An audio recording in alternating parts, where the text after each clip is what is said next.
This week, I am in the throes of preparing to celebrate Christmas. Merry Christmas to all of you. I hope that you are having a very, very joyous last week of Advent and looking forward to the big Christmas holiday next week. Part of our family's preparation for Christmas is that we always take some ornaments from our church's giving tree. We let each of the girls pick out an ornament and we go shopping. We buy the presents, we wrap them, then we drop them back off to our parish office and they distribute them. And it's a really, really beautiful tradition that we do. And it's really awesome because our family my husband and I have instituted this very special way of tithing and setting aside what we call God's money just for things like this, so that when opportunities to share and to be generous and to give come up, it doesn't come out of what is our normal budget. And so we're not sitting here thinking, oh, geez, how much money are we spending on the kids and how much on other people? And do we have enough to give this year? I just know the money is there. And so this week, I really wanted to share with you guys the really cool way that my husband and I manage our money and manage our giving, and invite you to spend time with your spouse if you have one and really kind of assess how your giving is, and if maybe this holiday season, this Christmas season, Jesus might be moving your heart to work towards being more generous. So every month, my husband, who is the breadwinner for our family, his paycheck comes in, and that is the money that we live off of. However, we have lots of other income that come from different sources. Me with my books, I get a little bit now and then.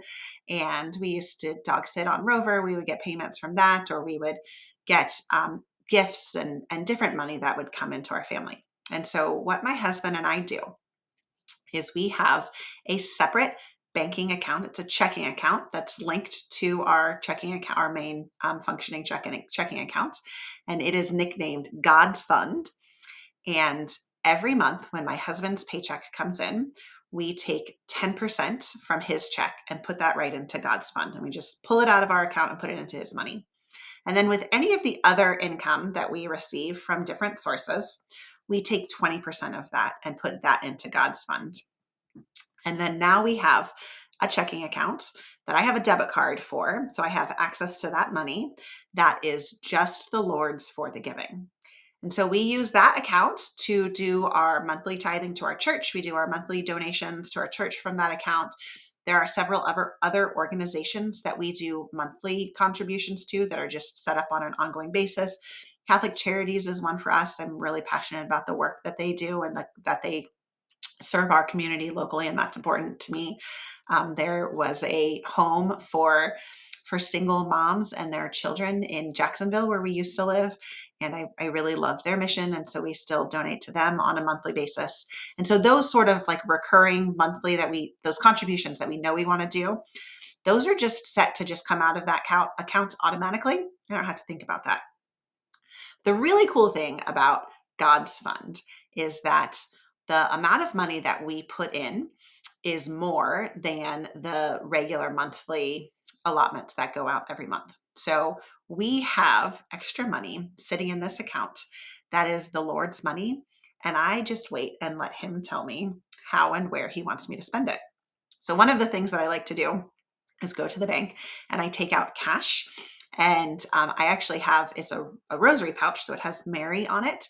And I put some cash, and I do small bills. And then this gives me the opportunity that if there is something in the moment that I can donate to, I know that there are a lot of areas where they really discourage supporting panhandlers, but if there is someone in need, and I can do that. But then also it can be something as simple as a friend of mine, and then I can treat to her cup of coffee if, she forgot her wallet, or just because I'm feeling being generous. We've done the thing where you drive through a drive-through and you pay for the people behind you, and I can just use that debit card that goes to God's Fund, and I can just use that, and I can hopefully be, starting a chain reaction of generosity. I love having cash, because then when we go and visit other churches and other parishes, then I have some money to give my girls, and they can put that into the basket, because our monthly giving for our home parish is, like I said, an automatic withdrawal from the account. But then it is like, it's really great to have money to be able to do donations. The kids come around and they're trying to sell cups of hot chocolate, and then I have $5 in my purse, and that sort of thing, where I can just give in any way that I am inspired. And so it has been such a joy. And it's really, really changed the way that my husband and I think about and talk about our finances and what belongs to God and what belongs to us. Because ultimately, all of our money and everything that we have is a gift from God. It is all been freely given to us. And the Lord has encouraged us in turn to freely be giving it away to other people. And what I love about just taking the money off the top is that I'm used to this. We pay our bills at the beginning of the month. And so I'm just used to that money going out.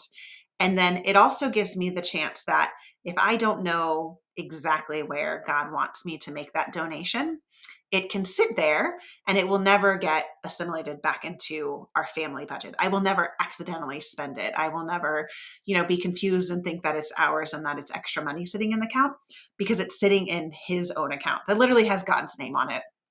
And so there's no confusion about it. But let me tell you guys how fun it is. Like, just imagine if one of your friends came up to you and gave you a debit card and was like, I have $500 on this debit card. I want you to go and spend it. And the only rule is you can't spend it on yourself. You just have to give it away. Like, how much fun would that be? And that's the sort of joy that I get to have when I go shopping, particularly in a very special way this time of year, when I get to buy presents for other families who are in need during this holiday season and are not able to afford the gifts for their own families. It brings so much joy to our whole family. And it is one of those really cool things that could only come about through the grace of God. Like, I am spending money and giving things away, and I know that it's God's money. But anybody else outside of our family could very, very technically argue that that is our money. It's my husband's earned paycheck, gifts that have been given to us, other money that we have earned.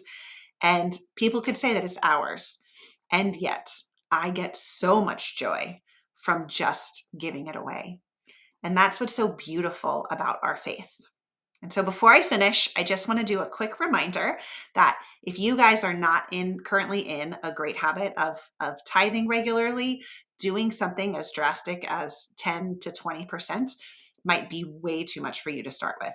The Catholic Church does not have any specific percentage or dollar amount expectation for people with their giving.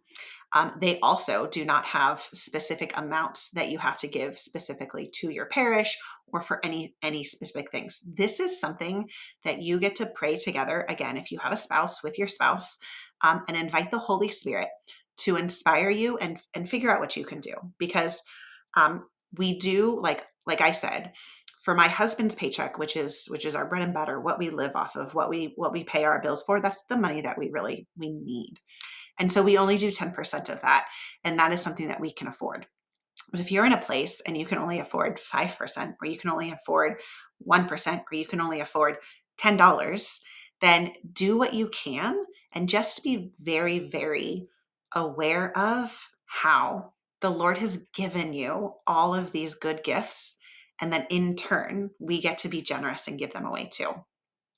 And another way that we can do this that can be really, really profound and impactful is that allowing ourselves a small sacrifice and turning that sacrifice into a gift can be a really, really profound practice. So, for example, if you are used to eating takeout once a week, and so you do that 4 times a month, then maybe 1 week of the month, you and your family decide to eat in, and you eat maybe canned soup or something that is very inexpensive.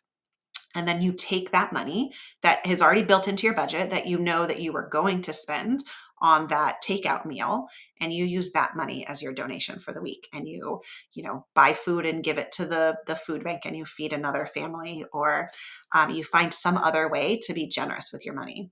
This can work also if do a daily Starbucks run or your favorite coffee shop and you buy a latte or something every day, maybe one day a week. Fridays would be a wonderful day to practice this. You say, you know what, I'm going to skip my coffee or my donut or my eating out or whatever indulgence it is that you enjoy, and then you specifically take that money that is already worked into your budget and allow that to be your giving for the week. And so that's also a really, really great way to start this practice and start this habit of giving, because especially this time of year, there is no better time and no better practice than to be giving gifts. That's all I have for you this week.